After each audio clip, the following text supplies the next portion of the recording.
The afternoon heat hung heavy over the breaking pen, thick with the smell of churned dust and nervous sweat. Gideon stood in the center of the wooden enclosure, holding the heavy lead rope of a massive red roan gelding. The animal was a beautiful, terrifying creature, built for endurance but filled with a wild, unpredictable anger. Along the top rail of the corral fence, 3 younger ranch hands leaned forward, watching their foreman with quiet, expectant eyes. Gideon smoothed his hand down the thick leather of the rope. He knew what they were waiting for. They were waiting for him to pull himself into the saddle, to do the job he was paid a premium wage to do. But Gideon kept his boots planted firmly in the dirt. He rubbed the neck of the roan, speaking low words that only the horse. It was the 3rd week he had worked this particular animal from the ground, refusing to mount. The owner of the ranch had sent word from town that morning. If Gideon did not break the roan to ride by the end of the week, the horse would be sold to the slaughterhouse, and Gideon would be stripped of his position as foreman. A man who could not ride the rough stock had no business leading a cattle outfit. Gideon knew the threat was real, but still he did not reach for the saddle horn. Near the broad doors of the main barn, Rowena stopped. She carried 2 massive 100-pound sacks of grain, one hoisted effortlessly onto each of her broad, heavily muscled shoulders. The heavy fabric of her sleeveless gray dress pulled tight against the immense, curving power of her biceps as she adjusted the weight. She stood an inch taller than Gideon himself, her frame thick and towering, shaped by a lifetime of brutal labor that had left her looking more like a titan of the mountains than an ordinary frontier woman. She had been on the ranch only 4 days, hired to do the heavy hauling the other men despised. Before we find out what she saw in that dusty pen, I want to welcome you. Pull up a chair. Let me know where you are listening from today, and stay a while for a story about the heavy things we carry alone. Rowena did not look at the horse. Her calm, observant eyes were fixed entirely on Gideon. From 30 yards away, she saw what the men sitting on the fence could not see. She saw the slight, involuntary tremor in Gideon's right leg, a weakness he desperately tried to hide by leaning his weight against the shoulder of the horse. She saw the white-knuckled grip on the lead rope and the tight, rigid line of his jaw. The men thought their foreman was merely taking his time with a difficult animal. Rowena knew the look of a person who was deeply, privately terrified. Without warning, a sudden gust of wind kicked a metal bucket across the hardpan outside the pen. The hollow clatter echoed sharply. The roan panicked. The massive horse squealed, rearing up on its hind legs, its front hooves striking the empty air above Gideon's head. The sudden, violent upward pull on the lead rope caught Gideon off balance. He tried to pivot, planting his right boot to brace himself, but his legs simply gave way beneath him. Gideon fell hard into the choking dust, the rope slipping through his leather gloves, burning the palms of his hands. The horse came down hard, kicking out in blind panic, its hooves missing Gideon's head by mere inches. The men on the fence shouted, scrambling backward to get out of the way. Gideon struggled to push himself up, but a sharp, agonizing spasm gripped his bad leg, pinning him to the earth as the terrified roan spun around to trample whatever lay in its path. Rowena dropped the 2 massive sacks of grain. They hit the ground with a heavy thud. She moved toward the corral with a terrifying, explosive speed that defied her immense size. She threw herself over the top rail of the fence, the thick wood groaning under her weight, and landed squarely between Gideon and the panicked horse. The roan surged forward. Rowena did not flinch. She reached out with thick, calloused hands and caught the heavy leather halter just below the jaw of the animal. The horse threw its head back, trying to lift her, but Rowena drove her heavy boots into the dirt and locked her massive shoulders. The thick, rolling muscles of her thighs and arms bulged with unbelievable physical power as she anchored the 1,000-pound animal in place. She did not strike the horse. She did not yell. She simply held it with an immovable, grounding force, using her overwhelming strength to absorb the panic of the animal until the roan finally blew a heavy breath from its nostrils and stood still, trembling in her grip. Behind her, Gideon slowly forced himself to his feet. He dusted off his trousers, his face burning with a mixture of profound relief and agonizing humiliation. He hated that his men had seen him fall. He hated even more that he had been rescued by a woman whose very presence drew stares and from every man in the county. He stepped forward, reaching out a stiff hand. "Give me the rope," he commanded, his voice rougher than he intended. "The animal is a killer. He caught me leaning." Rowena did not look at the men on the fence. She turned her head slowly and looked down at Gideon. Her expression held no mockery, no pity, and no judgment. She gently placed the thick leather rope into his waiting hand. "It was not the horse that panicked, Mr. Gideon," she said quietly, her voice a deep, soft rumble that only he could hear. "It was you." She turned and walked calmly back across the yard toward the fallen sacks of grain, leaving Gideon standing in the dust. He watched her massive shoulders shift under her dress as she walked, a cold knot forming in his chest. The secret he had guarded with his life for 2 years was no longer his own, and tomorrow the ranch owner expected that horse ridden. The heavy wooden doors of the main barn were pulled shut against the cooling night air, leaving the vast interior bathed in the warm, flickering gold of a single coal oil lantern. Gideon sat alone on an overturned crate in the tack room.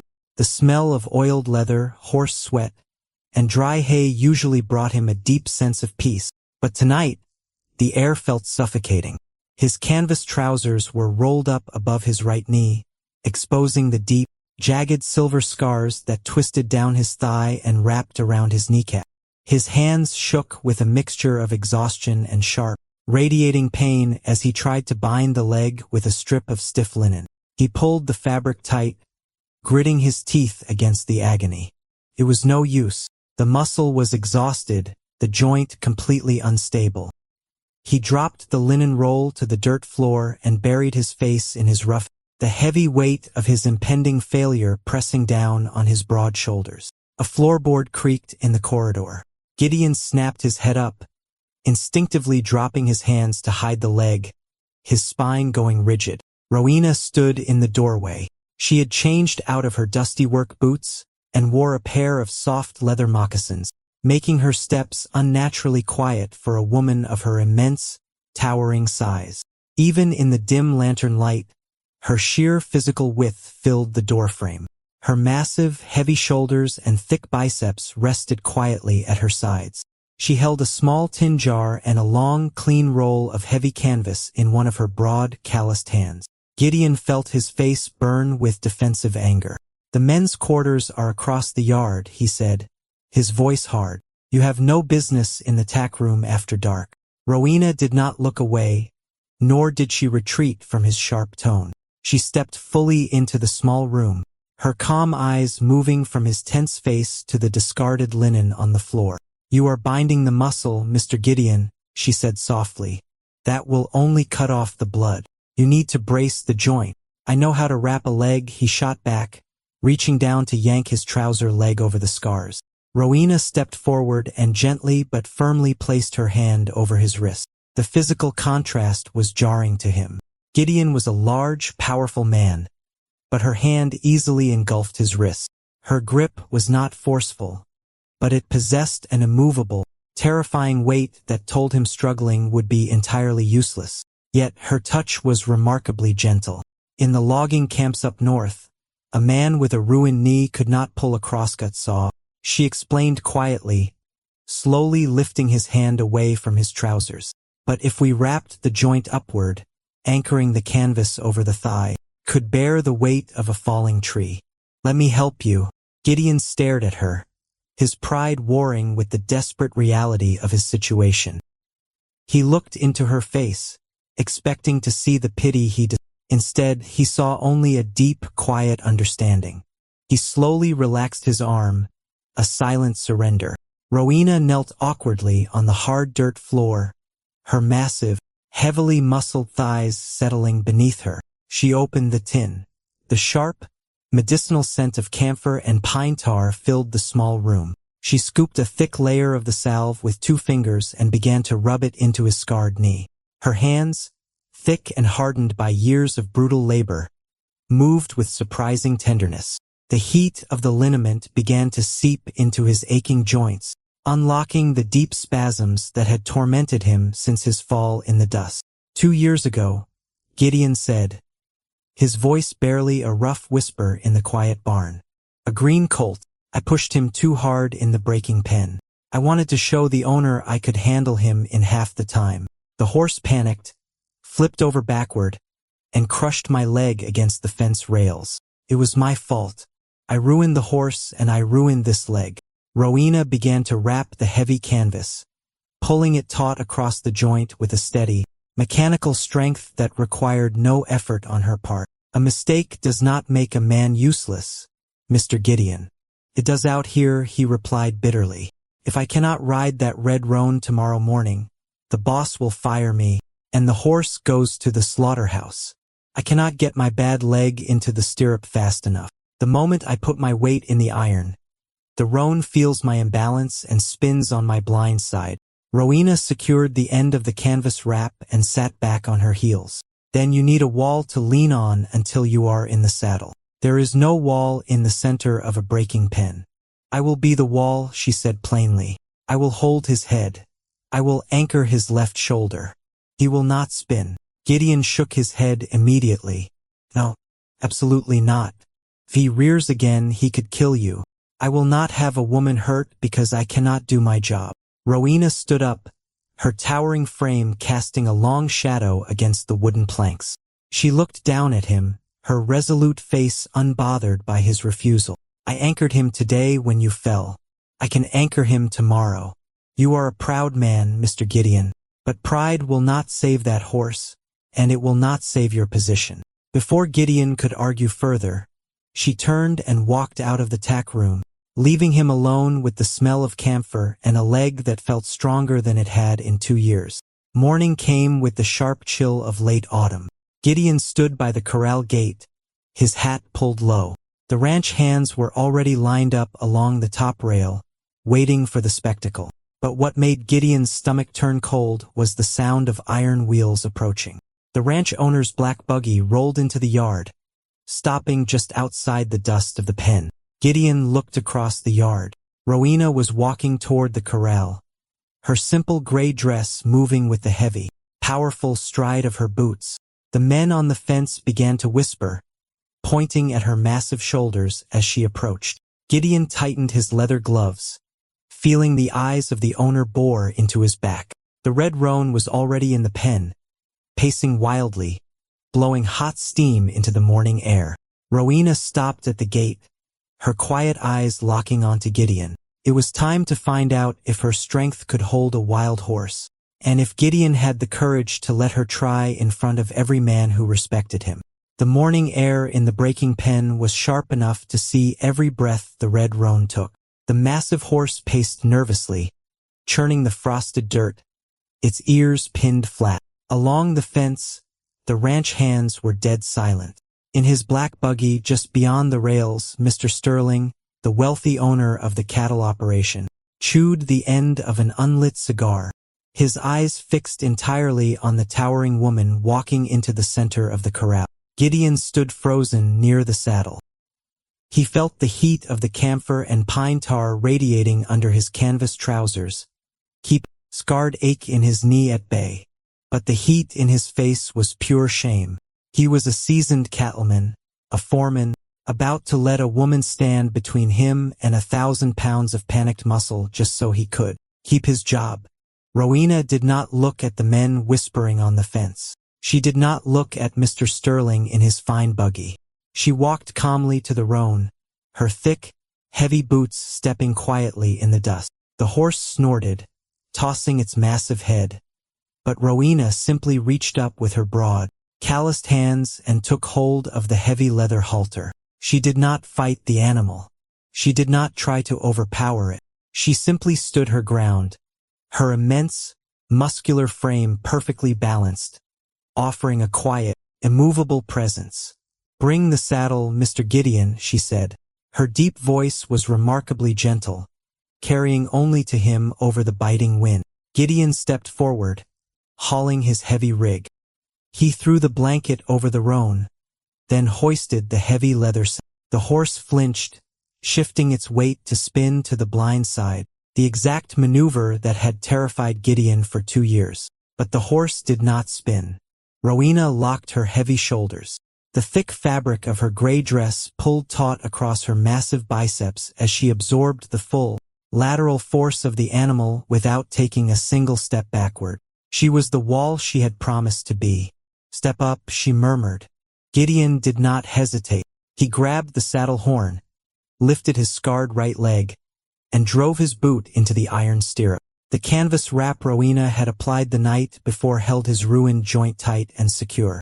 He pulled his heavy frame upward, swinging his good leg over the cantle, and settled firmly into the leather. "Let him go," Gideon said, his voice tightening. Rowena stepped back, dropping her hands. The roan exploded. The horse went straight up, a terrifying mass of red hair and iron hooves, twisting violently in the cold air. The men on the fence yelled, bracing themselves as the horse hit the dirt hard enough to rattle the wooden rails. But Gideon was finally where he belonged. Once he was in the saddle, his balance was flawless. He rode out the violent bucks with the instinct of a man who had spent his life on horse, moving with the animal, anticipating every vicious twist, until the roan finally blew out a long, heavy breath, surrendered, and stood trembling in the center of the pen. A cheer went up from the fence. Mr. Sterling struck a match, lit his cigar, and nodded slowly. Gideon patted the sweating neck of the horse. He swung his leg over and dropped to the ground. His right boot hit the dirt and the knee held firm. He exhaled a shaky breath, feeling a profound, overwhelming wave of relief wash through his chest. He was still the foreman. He had not lost his dignity. He turned to Rowena. She stood quietly near the gate, her hands resting at her sides. Gideon walked over to her. He reached out and gently took the heavy lead rope from her massive hand. It was the same rope that had burned through his gloves yesterday when he had fallen in terror. Today, taking it from her felt like a shared victory. "I owe you my livelihood," Gideon said quietly, looking up into her resolute face. "Thank you." Rowena offered a small, sincere smile, a rare softening of her strong features. "You rode him, Mr. Gideon. You only needed the door held open."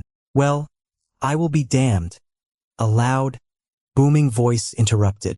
Mr. Sterling marched into the corral, waving his cigar, his eyes sweeping over Rowena with blunt, commercial calculation. He did not look at Gideon. He stared at her thick, heavily muscled arms and towering height as if inspecting a piece of farm machinery. "I heard the men talking about the giant girl hauling grain, but I didn't believe it. You're a draft horse in a dress." Rowena's small smile vanished. The familiar, quiet wall of isolation slammed down behind her eyes. She looked at the dirt, her broad shoulders rounding slightly, making herself as small as a woman of her massive size could manage. Gideon felt a sudden, hot flash of protective anger flare in his chest. "She is a ranch hand, Mr. Sterling," Gideon said sharply, stepping slightly in front of her. "She hauls the feed." "Not anymore," Sterling said, grinning around his cigar. "I just bought 30 head of Wild Canyon mustangs. Unbroken killers, dirt cheap. I was gonna sell them for dog meat, but now we're gonna break them. All of them." Gideon felt his stomach drop. 30 head? That takes a crew of 5 men to handle safely. "It takes you in the saddle, and her on the ground," Sterling countered, pointing the glowing end of his cigar at Rowena. "If she can anchor that roan, she can anchor a mustang. She holds them, you ride them. You two are going to break the whole string by the end of the month." "She was hired for labor, not rough stock," Gideon argued, his voice rising. "It's too dangerous. One strike from a wild hoof could kill her." "She does it, or you are both fired by sundown," Sterling said coldly. "And I'll see to it neither of you finds work in this territory again. That is my final word." Sterling turned and walked back to his buggy, leaving the cold truth hanging in the dusty air. Gideon stood paralyzed, gripping the heavy leather rope. He turned slowly to look at Rowena. She had come to this ranch seeking nothing but quiet menial labor, hoping to disappear from the painful stares of the world. Instead, because Gideon had used her to hide his own hidden weakness, he had inadvertently trapped her. To save his pride, he had just condemned her to the most dangerous, highly visible spectacle on the entire operation. And if she refused, she would be homeless by nightfall. The dust hanging over the breaking pen never seemed to settle anymore. For 3 grueling days, the ranch yard had been consumed by a brutal, unforgiving rhythm. Mr. Sterling had not been bluffing. The 30 Canyon mustangs were wild, desperate creatures that fought the rope with a violence that shook the heavy wooden rails of the corral. And for 3 days, Gideon and Rowena had fought them back. The men on the ranch no longer gathered on the top rail to whisper or mock the giant woman. The staring had stopped. Instead, the ranch hands watched the spectacle in a tense, respectful silence. They saw the terrifying physical toll the work demanded. Even a woman of Rowena towering height and overwhelming physical power could not absorb the panic. Strikes of wild mustangs from dawn until dusk without paying a heavy price. Her forearms were painted with deep purple bruises from the heavy leather lead ropes. Her thick canvas work gloves were worn entirely thin. Yet, she never once asked for a moment of rest. She simply stepped into the center of the churning dirt, locked her massive shoulders, and held the line so Gideon could safely mount. Gideon rode with a desperate, reckless focus. The canvas wrap Rowena had fashioned for his ruined knee held firm, allowing him to take the violent shocks of the bucking horses. But his own physical pain was no longer his primary concern. Every time a wild hoof flashed through the air near Rowena, his heart hammered against his ribs. He knew the danger she was in. He knew he had placed her there to save his own pride, and the guilt of it was becoming heavier than he could carry. On the evening of the 3rd day, the air finally cooled. Gideon walked behind the main barn, carrying a clean linen towel and the familiar tin of camphor salve. He found Rowena standing alone by the iron water pump. She had rolled the sleeves of her gray dress up past her heavy biceps, pumping the cold well water over her bruised and trembling hands. In the quiet silver light of the moon, she looked utterly exhausted, her strong, resolute face lined with fatigue. Gideon stepped into the moonlight and placed the tin on the wooden edge of the water trough. He held out the clean towel. Rowena stopped pumping the water and took the linen, her broad hands dwarfing his own. She dried her arms in silence, her quiet eyes watching his face. She knew he had not come just to bring her a towel. Gideon reached into his heavy leather vest and pulled out a small, tightly tied canvas pouch. It held 3 months of his saved wages. He set it on the wood next to the tin. "Take the money," he said, his voice rough with emotion. "Pack your things tonight. I will saddle my own gelding for you, and you can ride out before sunrise. I will tell Sterling you ran off in the dark." Rowena looked at the heavy pouch of coins and then slowly back up to Gideon. She did not reach for the money. "You would take the blame," she said softly. "He would fire you by breakfast. You would lose everything you have built here. I have already lost my honor by letting you take the beating you took today," Gideon replied, stepping closer, the frustration bleeding through his usual restraint. "You came here to do honest, quiet labor, and I let that arrogant man turn you into a target just so I could keep my title. I will not watch you get killed tomorrow because I was too proud to admit my leg was ruined. Take the money, Rowena, please." It was the first time he had spoken her name. Rowena felt a sudden, profound warmth settle in her chest, pushing back the deep ache in her shoulders. She looked down at the wet dirt, organizing the heavy thoughts she usually kept entirely to herself. When she finally looked up, her expression was anchored by a quiet, immovable dignity. "Before I lost my family farm, I was just a tall girl," she began, her deep voice steady in the quiet night. "But when the bank took the land, I had to find work in the northern timber camps. When the men up there realized how much I could lift, the logging foreman started charging a nickel a head for people from the town to come watch the giant woman haul massive pine logs like a draft mule. I was not a person to them. I was a carnival spectacle. I came to this ranch because I wanted to be invisible. Gideon stared at her, the reality of her hidden wounds finally making sense. He felt sick at the thought of men paying to stare at her struggle. I am so sorry, he whispered. I only made it worse. No, Rowena said firmly, stepping toward him, her immense frame blocking out the cold wind. You do not understand. When I stand in that dirt with you, I am not a show. The men on the fence are not laughing at me. They are watching us work together. For the first time in years, I am not a beast of burden. I am a partner. I will not run away from a man who treats me as an equal. Gideon felt the heavy armor of his lifelong independence crack. He reached out, his calloused fingers gently touching her bruised, offering a silent apology and a profound realization of her courage. He did not want her to leave. He realized, with a sudden quiet terror, that having her near had become the only thing making the ranch feel like a home. But the fragile peace of the moment shattered before he could speak.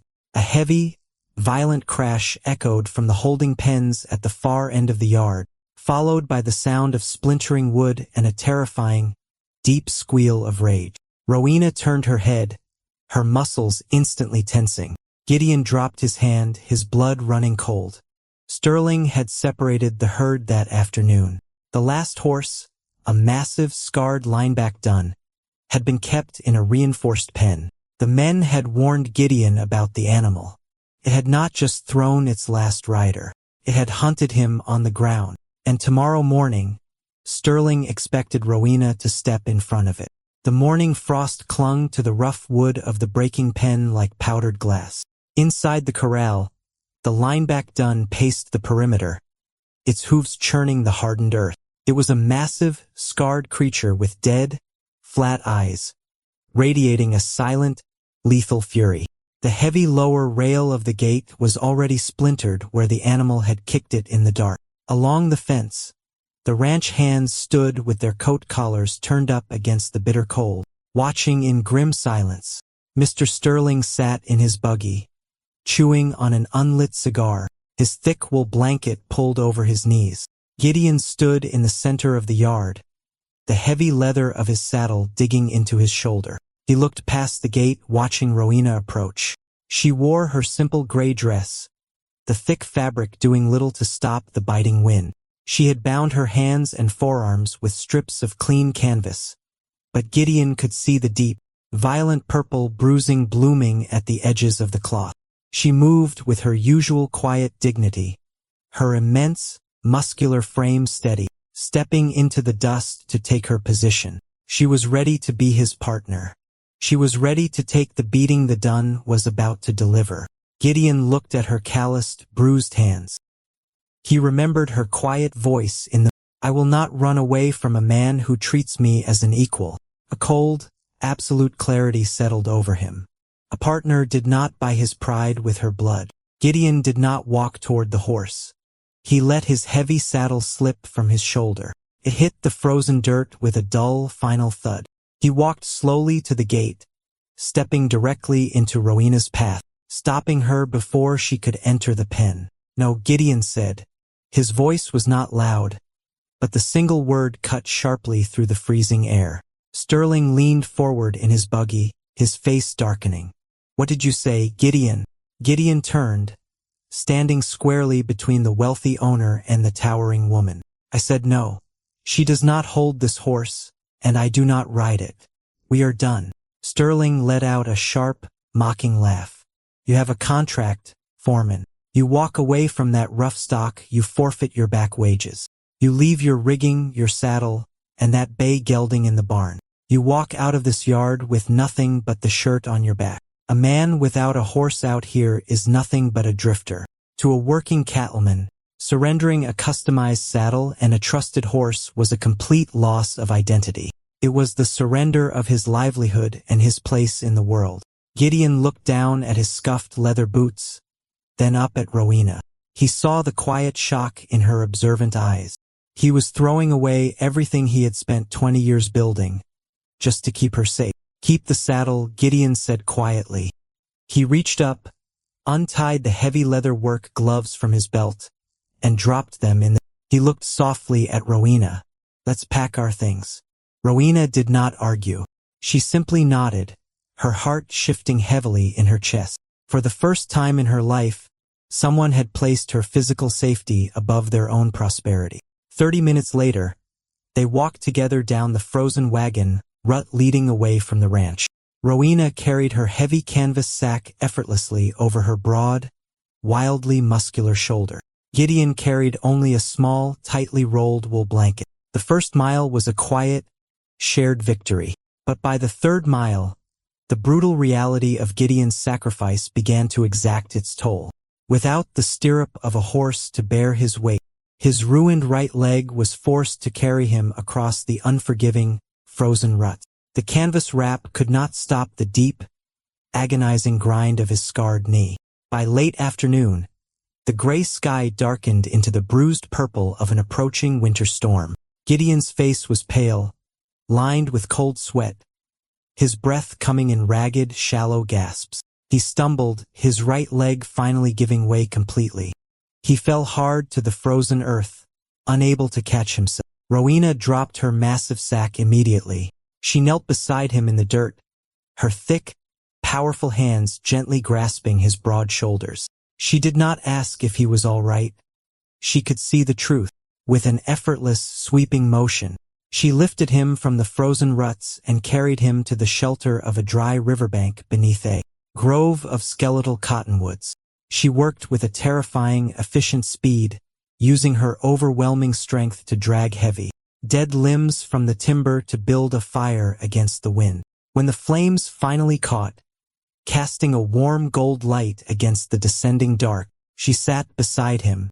Without a word, she rolled up his canvas trousers and began to rub the remaining camphor salve into his trembling, ruined leg.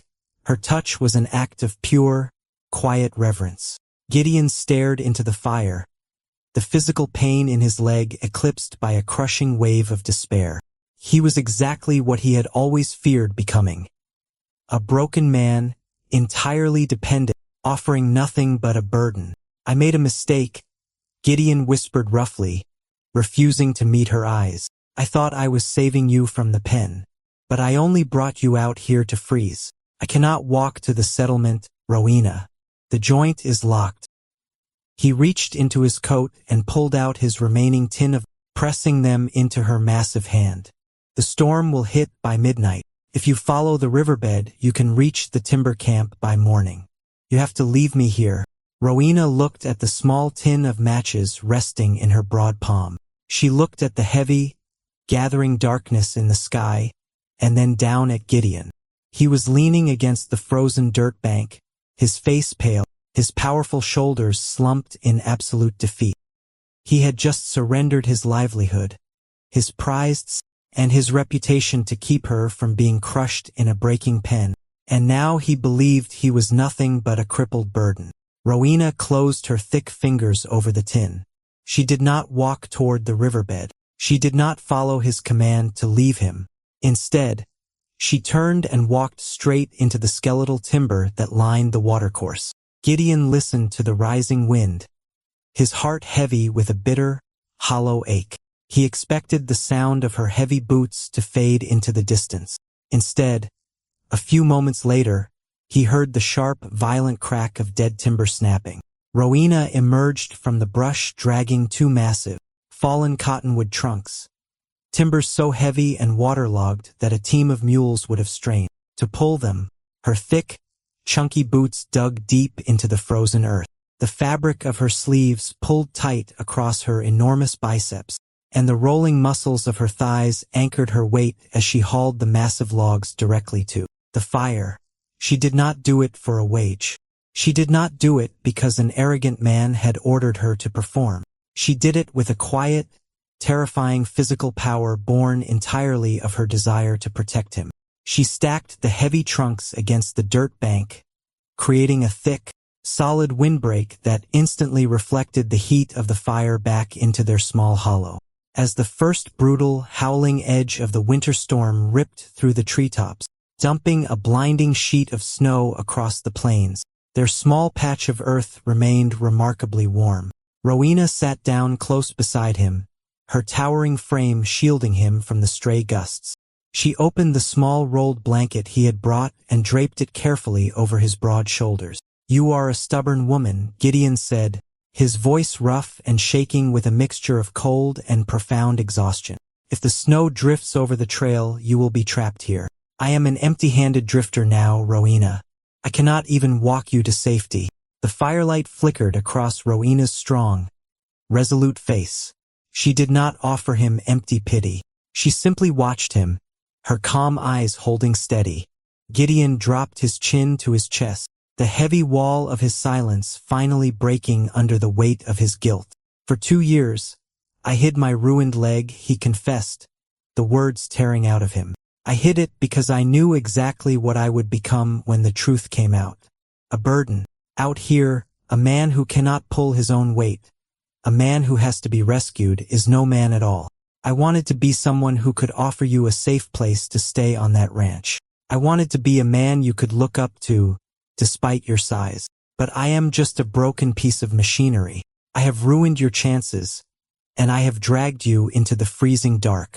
Rowena listened until he was entirely finished. The wind screamed above them, but in the shelter of the massive logs, the air was still. She reached out with her thick, calloused hand and gently lifted his chin so he was forced to look at her.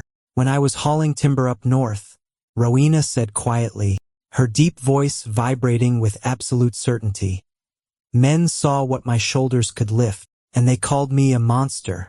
They paid nickels to stare at me like a sideshow act. But when you saw my strength in that dusty pen, you did not stare. You called me a partner. You trusted me with your life when you mounted that red roan."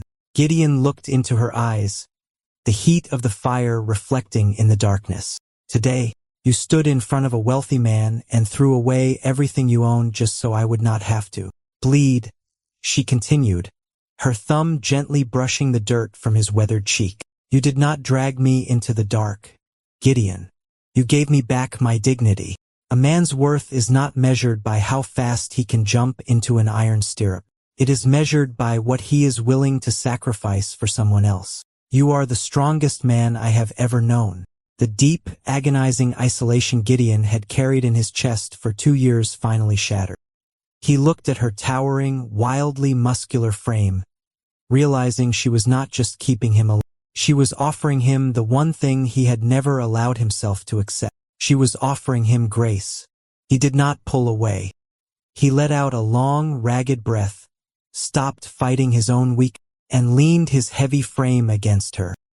He rested his head against her broad shoulder, allowing her to hold him, finding a quiet safety in the arms of the giant woman. They survived the night, kept alive by the roaring fire and the immense, steady warmth of her body. But when the freezing, gray light of dawn finally broke through the timber, the reality of their situation was catastrophic. The wind had died, leaving behind a silent world buried under 2 feet of heavy snow. The fire was nothing but smoking ash. Gideon tried to shift his weight to stand, but a sharp, blinding gasp of agony escaped his lips. The deep cold had done its work. The camphor salve and the canvas wrap could no longer mask the damage. His knee was locked entirely solid, the scarred joint swollen and immovable. Gideon looked up at Rowena, his breath pluming in the freezing air. The timber camp was still 7 miles away through unbroken drifts. He could not take a single step. Rowena stood up, her towering form casting a long shadow across the snow. She brushed the frost from her gray dress and looked out at the endless expanse of white. She had only one option left to save him, but it would require a physical toll that could permanently break even her massive body. The morning sun cast a blinding glare over the 2 feet of unbroken snow. Rowena walked to the remains of their windbreak. With her thick hands, she pulled 2 of the heaviest, straightest cottonwood limbs from the pile. She dragged them to the frozen riverbank and laid them parallel. Using the heavy canvas strips that had bound her bruised forearms and the thick leather straps from her own rucksack, she began to lash the timber together into a crude but sturdy travois. Gideon watched from the snow, his locked knee throbbing with a dull, sickening ache. He knew exactly what she was building, He also knew exactly what it meant. "Rowena, stop," Gideon said. His voice was ragged, his breath pluming in the freezing air. "It is 7 miles to the timber camp, uphill through waist-deep drifts. If you try to pull a man of my size on that sled, it will tear the muscles in your back. It will break you." Rowena did not stop. She tested the tension on the leather straps, ensuring the knots were tight enough to hold his heavy frame. "Listen to me," Gideon pleaded, pushing himself up on his elbows. "You told me about the logging camps. You told me how the men treated you, charging a nickel to watch the giant woman pull like a draft mule. If you harness yourself to this sled, you are returning to the exact nightmare you came to the ranch to escape. I will not let you degrade yourself to drag me out of here." Rowena finished the last knot. She turned and walked back to where he lay. She knelt beside him, her immense frame blocking the glare of the morning sun. Her bruised, calloused hands reached out and gently brushed the snow from his heavy coat. "Those men made me a beast of burden because they had no respect for what I am," Rowena said, her deep voice vibrating with a quiet, fierce certainty. "They used my strength for a spectacle. But this is not a show, Gideon. This is my choice. You threw away your entire life yesterday to protect me from being crushed. Today, I am going to use everything God gave me to carry you home. It is not degrading to save the man I care about."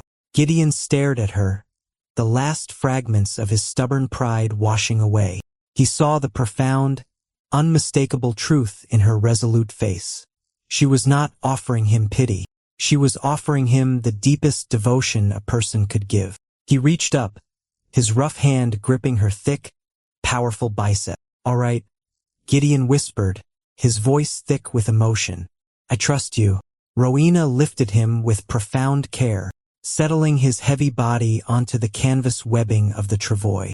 She wrapped his wool blanket tightly around his ruined leg, making sure it was entirely secure. Then, she walked to the front of the sled.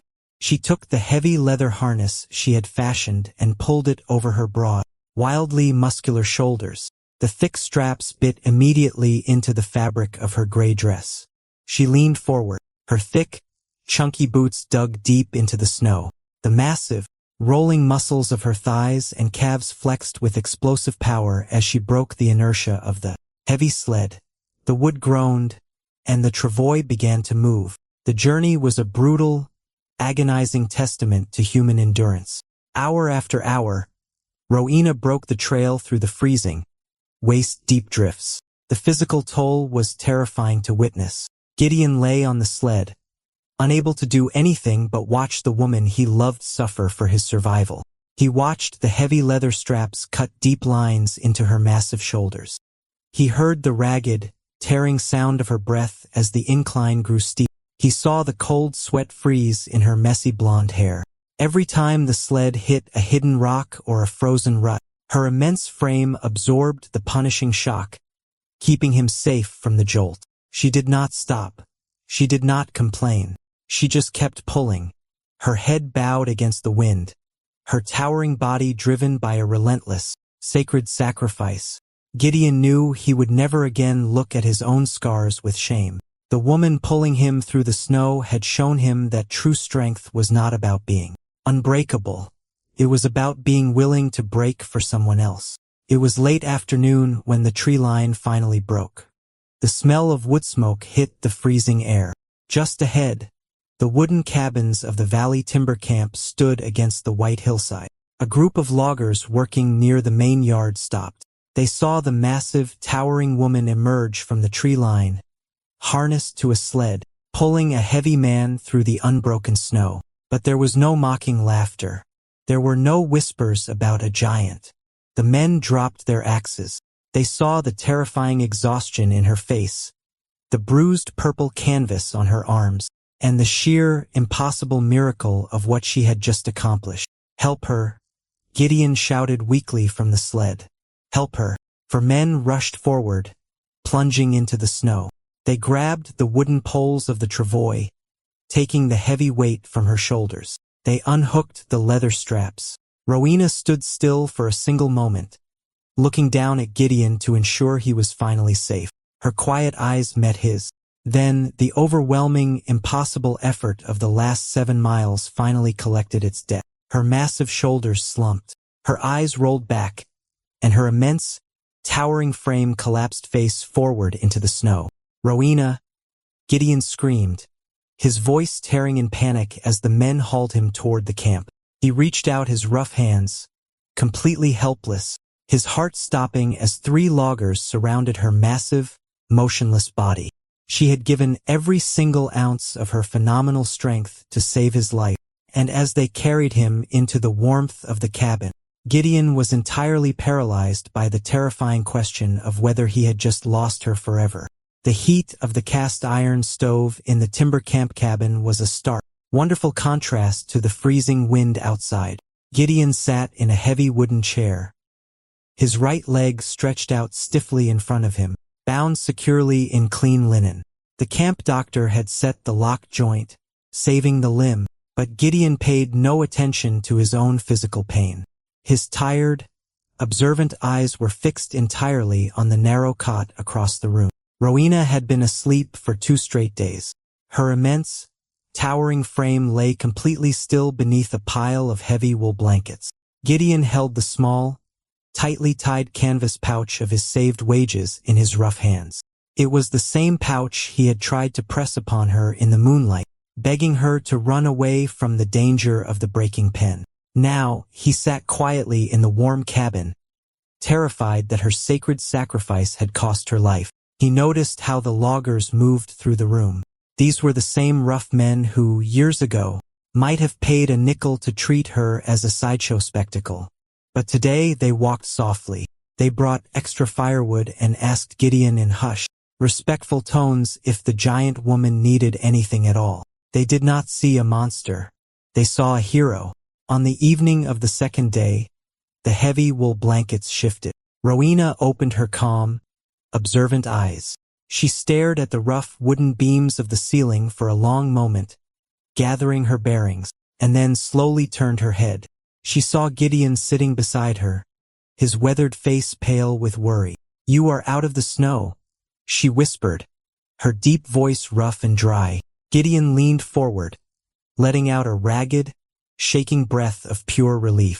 "Because of you," he said softly, his calloused hands reaching out to gently hold her thick, bruised fingers. "The men told me you pulled that sled for 10 hours.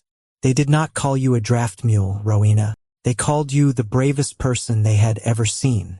Rowena looked down at her massive hands. They were heavily bandaged, the deep purple bruises from the heavy leather straps already beginning to fade. The lifelong wall of isolation she had carried in her chest finally crumbled. She realized she did not have to hide her overwhelming strength anymore. Her physical power had saved the man she loved.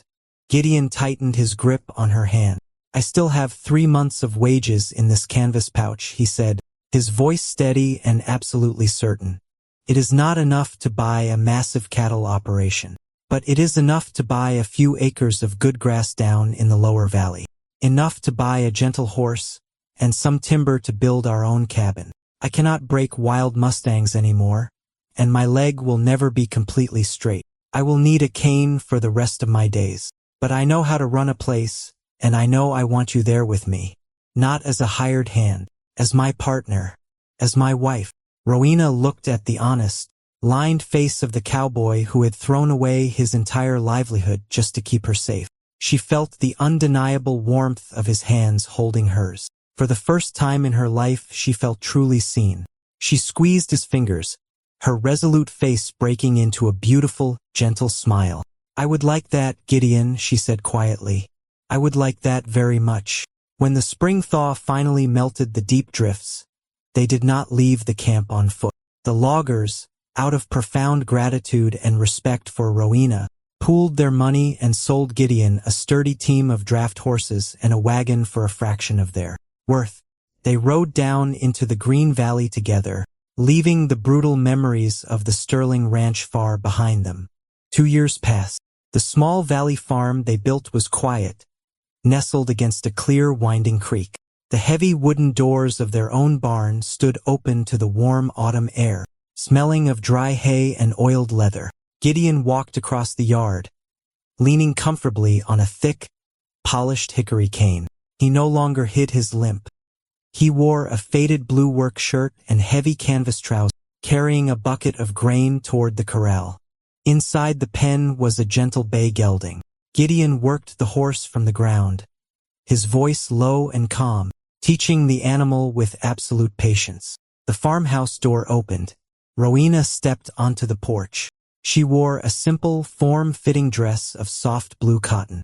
Her wildly muscular frame was just as immense and towering as the day she arrived at the cattle ranch, but the heavy burden of public shame was gone from her broad shoulders. She moved with a relaxed, quiet grace, holding a steaming tin cup of coffee and the familiar small tin of camphor salve.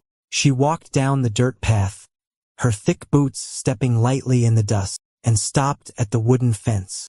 Gideon finished with the horse and turned to see his wife waiting for him. He walked to the gate, his weathered face softening into a deep, loving smile. He took the coffee from her massive hands, the physical contrast between them a familiar, quiet comfort. Rowena reached out, her thick fingers gently brushing the dust from his shoulder.